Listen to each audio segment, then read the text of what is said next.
Hello, my name is Yasmin Euphemia, aka Sugar, and I'm here tonight with. I am Beverly. I am your UK fluffy chick, and we are the founder sisters of Supporter Sis-Star Network. And this evening we have with us an amazing guest. I'm just so excited about her. Anyway, but I'll introduce her to Tina. Hello, hi. My name is Hi, Tina. Tina. Right. Tina Cocopina, obviously my artist name. So yeah, I'm Tina. I live in Suffolk, and I am an artist. I mainly paint Afrocentric art, which is something I've recently currently done. But before I did wildlife art. Yeah, so right at this moment in time, I'll say Afrocentric art is my thing. Yes, and it's amazing, not just Afrocentric, amazing Afrocentric. Thank you so much. That means a lot, honestly. Love it, love it. I think I found my calling, and this is it. So what? Okay. So you say you found your calling. What was you doing before you got into artistry, and what made you go into artistry? Right. So, God, yeah, my life history is very complicated, so I won't go in too much depth. But I've always known I've been a creative person. I loved art in school. It was just my favorite subject. I just completely zoned out, ears closed with any other subject. And in my soul and heart, I always knew I had a creative soul, and I just kind of ignored it for many years. Literally in my 20s, I moved here when I was 16 from Malawi in Africa. Okay. I lived in a few countries in Africa growing up as a child, because my dad used to work with a company that moved around a lot. So I came here at 16 on my own, and I put myself in college. And I actually did a few courses actually, makeup artist. I did wig making. I did fashion and clothing as well. So again, it was still creative stuff. Mm-hmm. But I never for once thought, look into art. Obviously I did a lot of part-time jobs on the side. Yeah, I was a footloose, fancy-free type of person. I just kind of went where the wind went, just see what happened, go with the flow with my life. And then what actually happened was I fell pregnant at the age of 30. Not planned, but I was a single mum at the time. And I went through quite a bad time in my life at that moment. And I was in a position where I thought, I needed help because I had postnatal depression, and it was quite bad. And I was alone. I had no support. I don't really have any family support. And I needed money. As simple as that. I needed money. So I kind of sat down and I thought, my mental health is going down the drain at the moment. I have a child. I'm alone. And I need to find some way to get some money in the house. So literally, I just thought, let me go get a canvas and paintbrush, paint. And I just started from there. And I painted animals at the time. Lions were my thing at that time. I mean, I was just beginning. And I just tested it out and see how it went, put it on social media. And I started to get messages from people saying, are you actually selling your work? And from there, I created my Instagram page and a Facebook page. And I started getting commissions, and bits of money started coming through. And obviously I didn't know what to charge at that time. I didn't know how it was, Yeah. So, but looking back at it, I can't believe where I started. I didn't think that being an artist you could benefit from it financially. And it helped me mentally so much, because, I went down the doctor's route, and they were trying to put me on pills, and I just refused. I refused, because I just did not want that. So it really did help me mentally. And that's the moment when I thought, why didn't I do this from the beginning? You know, why didn't I put myself through art college in the beginning and pursue my dream, basically? And yeah, so I was just a single mom for like four years. Then obviously I met someone. And yeah, after saying I'll never be with a man again. Yeah, I mean, it's been amazing. I mean, he's been so supportive, and I've moved to Suffolk now. We're all a family now, and I have space to have my own art studio as well. And he's really supported me, and he's pushed me even further to just do what I want to do and what I believe in. So, and I've just been practicing, and I've been getting commissions, and every year that goes by, it just gets better, and I'm counting my blessings. I really am. Isn't that lovely? I mean, it is hard, because obviously I had a second child after saying I'll have no more children. But yeah, and I have two very hyper boys, and obviously balancing that with my art. I mean, it's great because I'm at home. I can still be the mum. I can still, you know, but being an artist, you need to zone out, you know, and so I try not think about it too much and just let the family dynamics just all blend and just mold into one. So I just put some music on, and I'll sit there, kids running around like crazy. They can join in sometimes and paint something, but it's nice that they can see me do what I want to do and be happy and provide for the family as well. So yeah, from single mum, little flat to this, I've come a long way. No, that's amazing. That's absolutely amazing. The story. That's a there's a book in there. There's a book in there. That's just 10%.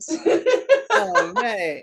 There is more to, you know, but yeah, that's just where I've, like, from the beginning of when I started painting till now. And I think only this year is when I've started really picking up. So art saved you? It literally has saved me. It has. And it's because there's this stigma, isn't there, that you can't, art is not a job. That's what they say. You know, they're hungry. Yeah. Broke artist, that's what they call. But I don't think I'm trying to prove that you can pursue your dream, and the artists can survive, and you don't need to just push it aside and do a 9-to-5 job that you do not like, and you know it's not good for your soul. So yeah, I'm just trying to prove that point and just do what I love. And it's so nice to kind of own my own as well, you know, and I can create something for another person. That is the best feeling. You're actually, you know, because normally we would say, and where are you now? But you're actually telling us where you are now, that you're in the zone. I'm in the zone, yes. I know there's more to come. I mean, obviously there is bad days, you know, not everything's perfect all the time. It's just, yeah, but you have to have your yin and yang, really. Yes, massively. And I've met so many people through art. That's the beauty of it. It's crazy. It's about the passion, isn't it? Because it's like when you have the passion for something, you have that drive, and you make it work no matter what, because that's what you feel in your heart that you're supposed to be doing. Yes. And even though you didn't take you're saying you didn't take the traditional, you know, go to art college, but I feel when it comes to creativity, sometimes institutions kill it. Yes. That's I was waiting to say. I don't think you can teach art. No, you can't. I don't think you can. Because I'm a creative, and Sugar's got her creative elements as well. And for me personally, when I sew, when I was a kid, I was sewing, making all kind of things, a teenager, making my clothes and some creations. Yeah. When I went to college and learned and go to school and do courses and learn how to sew. It made me timid. It's like a so block. often she says, "Oh no, I can't do it like that because no, that's not the right way to do it." And no. previously, she Because would when you have. had a creative there was soul, no you wrong wouldn't or do right your way. own thing. Yeah, you just do your own thing, and that's what creativity is all about, doing your own thing. And it's like, so that the avenue you went was the avenue you were supposed to go. That's how it was divinely. And you're most spectacular from what I hear. Yes. I thank my son, basically. I don't think, if I didn't have my son at that, at that time, I don't think I would have even pursued it, to be honest. So I do look at him, sometimes when he's driving me nuts. I'm like, yeah, you do have a purpose here, So you said you was doing wildlife before, and then you went into the Afro art. What made you do that transition? What was the inspiration behind that transition? I was just testing my grounds, really. And obviously, growing up in Africa, I'm not surrounded, obviously, we're not surrounded by lions. But I used to see, we used to go on many safaris, and you're surrounded by other African art, and that's mostly wildlife. So I think it was a good starting point for me, just to test my skills. And I also thought a lot of people love lions, and lioness is popular as well, and zebras and giraffes. And so I just thought, let me start there. And then I started getting more commissions, and people like, oh, could you put this with this? Or I've got a photo, could you copy that and add that? And then I just started experimenting a bit more and getting more confident. So I always told myself I will never do portraits, never. Well, I've seen the portrait. I was very scared to even begin or touch or even say yes to doing portraits or just painting people of color, and I began doing it. Obviously, looking back at my work, I have progressed better, I've got better, but I guess it's practice and just believing in myself. Yes. And finding my own style as well, because there's so many artists out there, Black artists who are incredible. But I love how each and every one of us has our own technique and ways of just expressing. And, sometimes it's not just brown colors you put on people of color. There's purples, there's reds, there's all these other tones that you can add in, and you can be different, you can add so much to portraits now. So it's not just a photograph, and that's the beauty of art.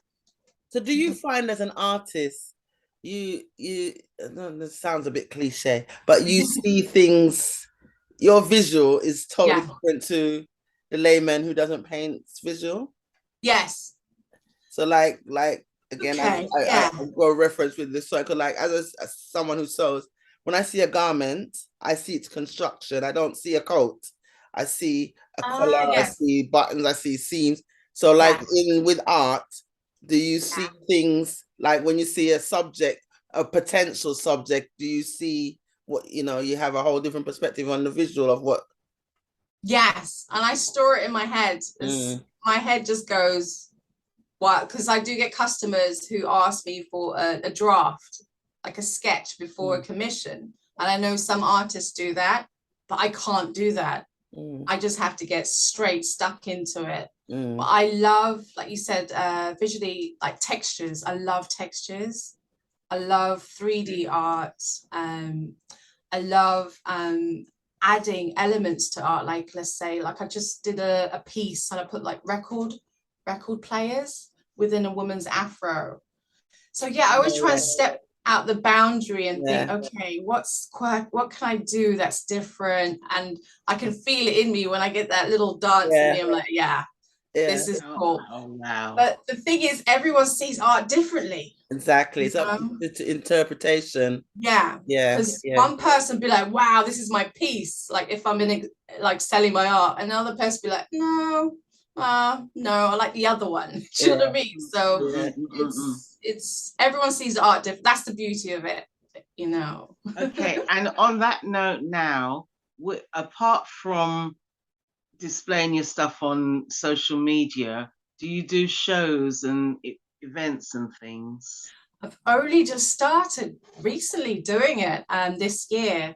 I had one evening, small little, it was in the town. It's for when Black Lives Matter was happening, they did a little gathering an evening, and I sold my art on that night, but I wasn't ready for it, so I didn't know what to expect. It was my first time going into the public. And that went really well though, because I met so many other creative people who were selling their stuff. And recently I did the Norwich Global Market, the African Caribbean market. That was amazing. I think that one, it made me just realize, okay, I need to get out more. Okay. So yeah, I mean, hopefully in the future I want to start doing more, exhibits and just see where that takes me. And yeah, but the thing is, I struggle to get a collection together because they sell so quickly that when I don't have enough to show for the public. So hopefully I can start doing that. Yeah, I just need to not show my art online, then I can start storing it. Because every time I paint, I do something, I was like, I want that, and I'm like, I want to try and keep it for the show. But it's like, yeah, which I'm grateful for. I'm not complaining, but yeah, I think I need a good collection going, and then hopefully in the future I can do more shows. So on average, because like, obviously each piece is different, but on an average, how long would you say your art takes you to create? Now this question I get a lot. It really depends on my mood. Depends on the children, what's going on that week. Because obviously home comes first. Yeah. And being a mum comes first. I mean, I would love to sit in my pants all day, listening to Erykah Badu and just sipping tea, incense going, and just paint all day long from dusk till dawn, but it's not happening. Does that mean you've got a painter's outfit, Tina? Do you have an outfit that you put on to do your wardrobe is full of paint. Like every time I buy, like, I see something in the shop and I'm with my partner, I'm like, oh, this is nice, and he goes, no, you're gonna get paint on it. So I have an apron, but I tend to like forget to put it on. So yeah, my clothes are just full of, this is my best outfit today. Oh, thank you. We appreciate it. So yeah, I don't know, a bit of paint doesn't do anyone any harm. Isn't it? It showcases, like, so people could, when you're out there, they think she's an artist, she's got paint on her clothes. Is that all you do, decorate? Yeah, the school runs. I'm covered in paint, and everyone's just staring at me. And I was like, I am an artist. I don't know. I don't know what they think, really. All down my hands, yeah. But I'm used to it now. But yeah, like coming back to that question, I know a lot of people think artists take months, years to produce a piece, which is, it's cool. That's fine. That's how that artist does their work. But I don't know. I mean, I've seen artists, incredible artists who produce work in an hour and it still comes out amazing. So I just think it's the moment and what you feel. And if you have a vision in your head and you go straight for it and it's completed in a short amount of time or a longer time, that's fine. There shouldn't be like a time limit, I think, with art. That's as long as when you're finished, you're happy with it. You're feeling it. Yes, no, 100%. 100%. And if you're not, just hold back and go back to it. Yeah, definitely. Excellent. So all right, so we got an idea of where you come from. We know where you're at. What would be your ideal, I'm not going to say finishing line, but like, where would you like to be in 3 to 5 years' time?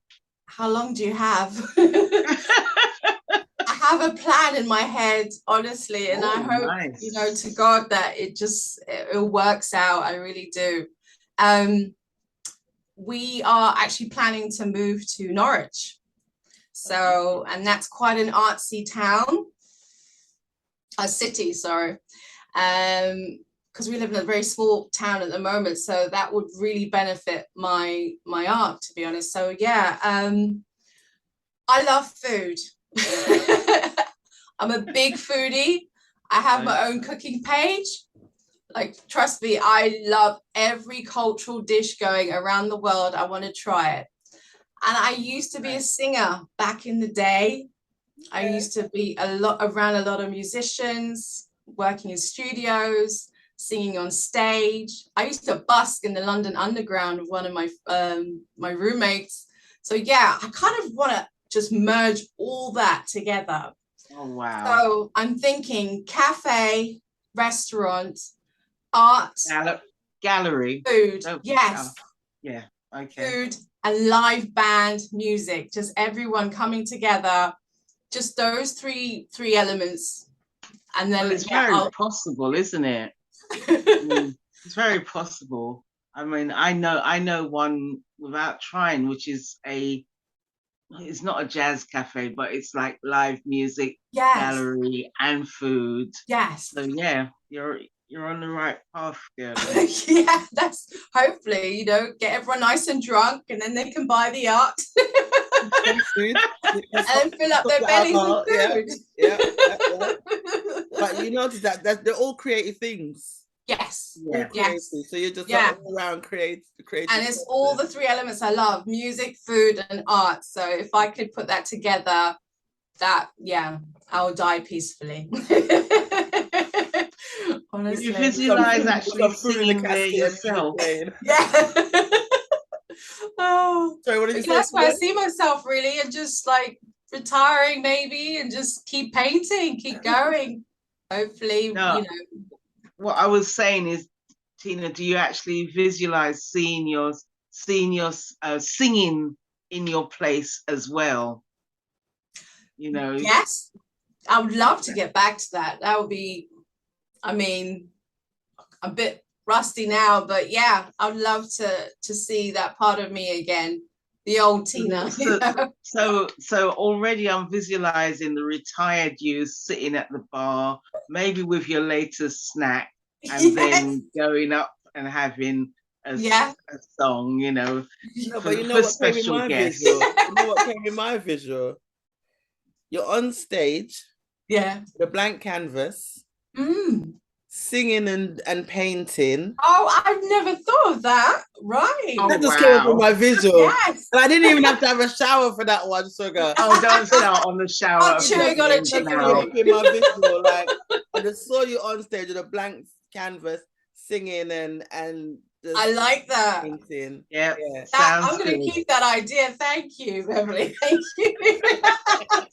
Oh, it's endless. There's so much you could do. So much possibilities. Yeah. You know. I just need to wait for the babies to grow up a bit. Yeah. So they're a bit more manageable. Oh, that will happen in no time. Yeah. We'll create the collections in the meantime while they're growing up. Definitely. Yeah. All right then. So did you have any more questions for us, Shugs? I don't have any more questions. Is there something that you'd like to share with us before we go? I like people not to be afraid of buying art or being put off by buying art. So I think a lot of people are, I mean, I get a lot of messages on customers who say they love this piece, but they think it's so expensive. I think you need to find your right artist. And if you, I don't know, because I feel there's not enough cultural art out there, especially for people of color. So it's so important to have art in people's homes that represent them. Yes. Massively. And you've got children. I wish I had, I wish I saw that when I was a child. People that look like me on the walls, especially if you have girls as well. So they'd be more proud of their hair and, I think people of color need to not be afraid of buying art that looks like them. Yeah. And not just going for the typical African Like- art, just like African images. No, Yes. no, but usually when you think Afro art, you just think like, that they have like the is it them the what do you call it? Them elongated women and silhouettes and stuff like that. It's mostly Yes. that's what That's the tends to be typical. Yes. Yeah, yes. and it's not like how you're painting them like fresh art. It's like mass produced pictures. That's it. Right. So That like everyone else has. that everyone You else want has. real So art, right. So these original. unique, like what's it, Yes. printed art or whatever. Yes. But like actual the artist painting the art one-off piece, that's you. Yeah. And they can choose the background color, whatever other elements they want. Like, let's say your earrings, Beverly, if you said, oh, I'd love my earrings in that, boom, it's done. Do you know what I mean? Yeah. So they can look at it every time they leave the house and come back home, they feel relaxed and happy to see something that was made personally for them. Yeah. So that's my goal. That's what makes me happy. Oh, you're gonna have, or you have the right clientele for that. Those people that are making those other noises, they're just make them background noise, because at the end of the day, I could carry on about what customers are like. Yes. I've had difficult ones. I know. You don't want Yaz Monster to come out. Let's keep Yaz. Sorry about that. Yeah, that's all right. But so let them be the background noise and not steer you in a direction that you don't need to be going to, because you're absolutely fantastic. Thank you. Honestly, thank you so much. Yeah. And thank you, because what it was, I think I saw some of your art was shared, and I'm like, oh, I wonder if I should contact her. I like her stuff. So you know what? God never give me a spirit of fear. Let me just ask. And when you said yes, I'm like, you said it. No, honestly, this is my like a wedding proposal. She said yes. Of course. Yes, she was on me. She's like, oh, she said yes. She said, so no, thank you honestly, so much. No, you women are inspiring to me also, and it's so lovely to connect. It feels, I don't know, it feels like talking to a sister. It really does. So that's that's the beauty of it. So anytime, if you need me again, I'm here. Yeah, girl. You need art, I'm here. But no, honestly, it's been lovely. It's been a privilege. Thank you. Absolutely. Thank you very much. We really appreciate you. And I know that our platform and the people that are extended from the platform are going to love what you're doing. That's amazing. Thank you. Absolutely. Thank you for everything you do, guys, as well. Thank you. And if you have anything coming up, don't be shy. Share it on the page. Yes, especially if you're doing events or whatever. Events, anything, share it on the page. I will do. Promote yourself. Tag. Yes, that's what our page is there for, please. Okay. Definitely. Tagging is what it's all about. Yeah. Thank you. Yeah.